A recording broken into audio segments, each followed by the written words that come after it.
அப்புறம் பூண்டெழுத்தில் மூச்சிருக்கும், புதிய வானம் புதிய பூமி, இது போன்ற பாடல்கள் நிறைய படங்கள் பார்த்துருப்பீங்க. அவ்வளோ ரசிகர்கள் வந்து என்னை படம் எடுத்தாங்க கூட. எனக்கு பெருமையாக இருந்தாலும் அதில் ஒரு ரசிகர் வந்து என்னுடைய அறைக்கு வந்தார், என்னை கட்டி பிடித்து கண்ணீர் விட்டுட்டார். நான் வந்து அவர் மேலே அவ்வளோ பக்தி அப்படின்னு சொன்னார். அந்த உருவத்தில் உங்களை நான் பார்க்கும்போது எனக்கு ரொம்ப மனம் நெகிழ்ந்து அவர் கண்ணீர் சிந்தியது எனக்கு கொஞ்சம் கஷ்டமாக இருந்தது.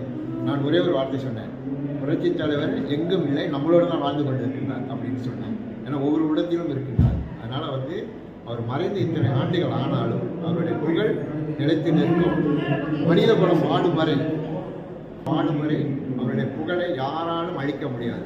எந்த ஒரு தீய சக்தியும் அந்த புகழுக்கு தடை செய்யவே முடியாது. அது இருந்து கொண்டே இருக்கும், அது இன்னும் வளர்ந்து கொண்டே இருக்கும். இருந்து நாங்கள் வந்தது வந்து மொத்தம் ஒரு 10 பேர்.